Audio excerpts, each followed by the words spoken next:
Hi, welcome to Peaceful Gemstones and this video about amethyst.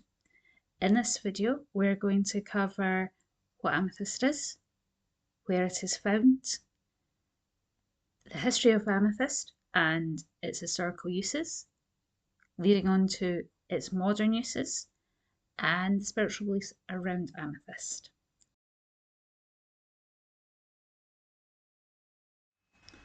So what is amethyst? It's actually the world's most popular purple gemstone that belongs to the quartz family. And quartz is a crystalline mineral that is made up of silicon dioxide.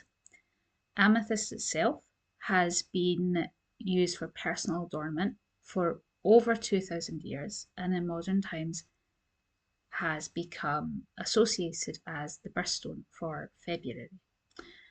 I am going to be doing a separate video about the history of birthstones, so if you're interested in that, please keep an eye out for that.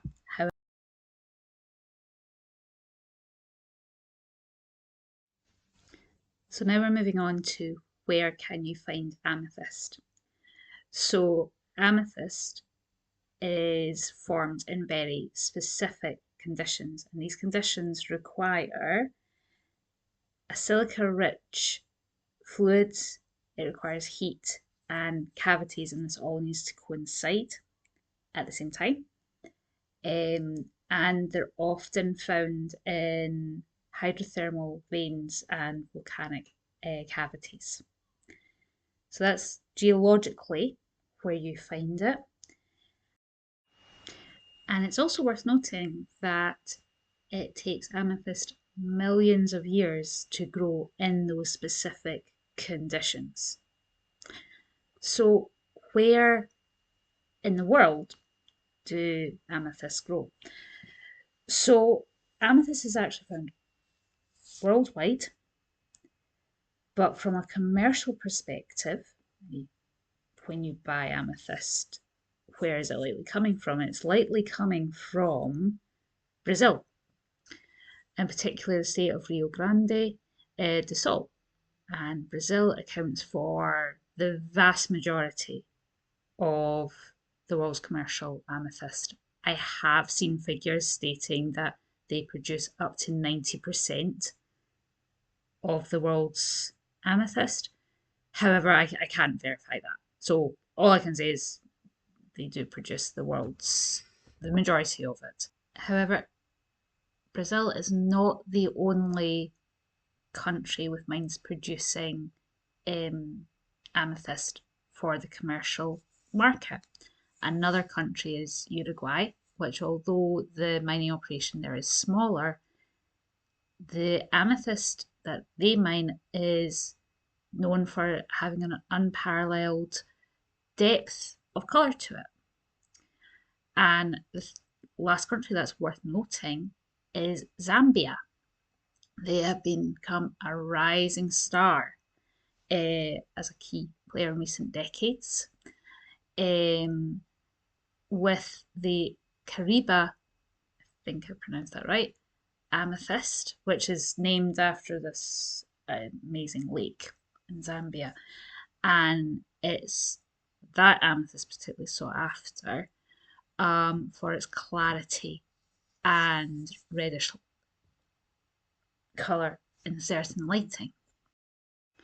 So Brazil, Uruguay and Zambia are the main players when it comes to commercial mining amethyst. However, there is amethyst mining in other countries, including Russia, Madagascar, USA, Canada, and many others.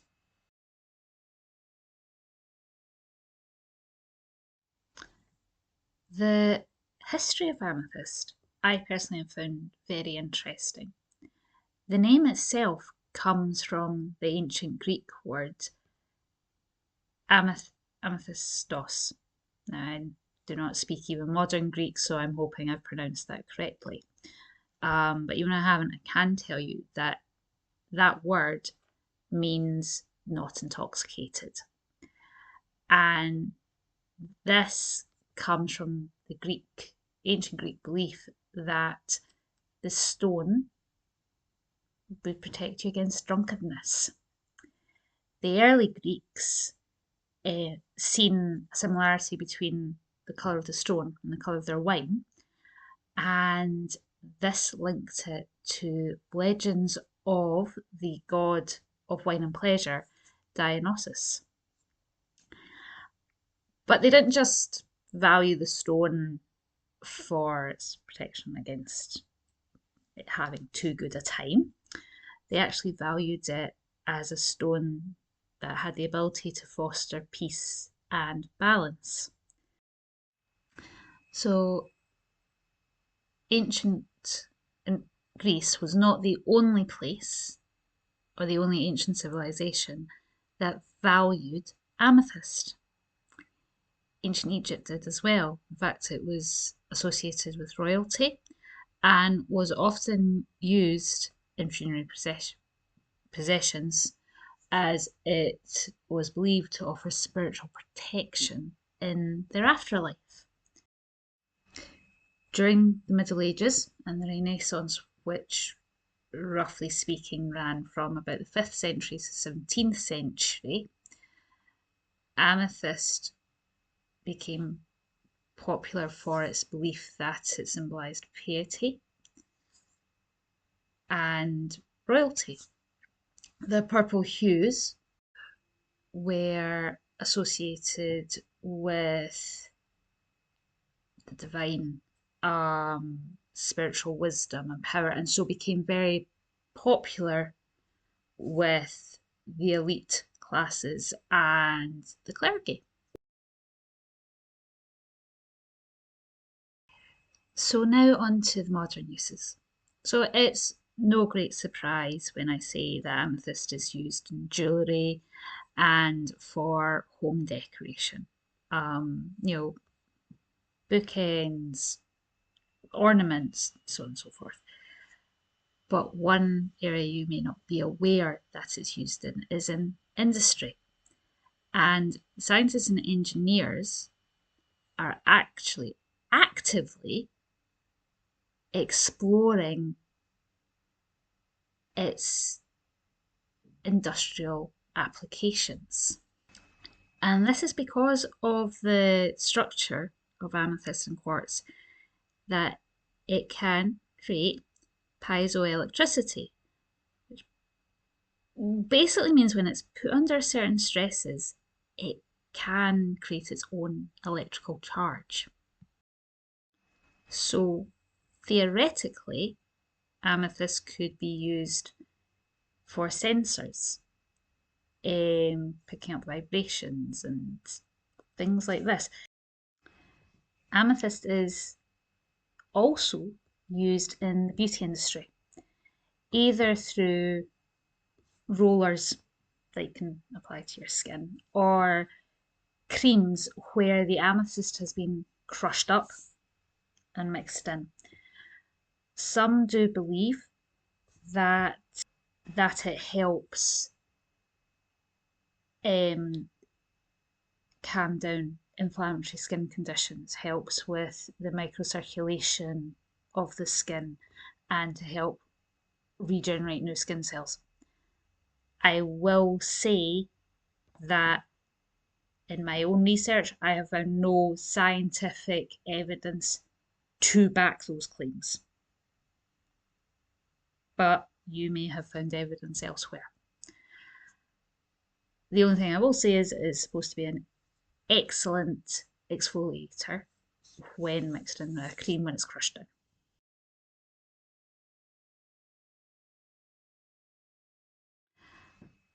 So we're now moving on to the spiritual beliefs held around the amethyst stones that is associated with the crown chakra. Now, I am going to do a video specifically on the different chakras, so that if you either have no idea what I'm talking about, or you have a vague idea but would like to know more information, that video is going to be up soon, and you'll watch it.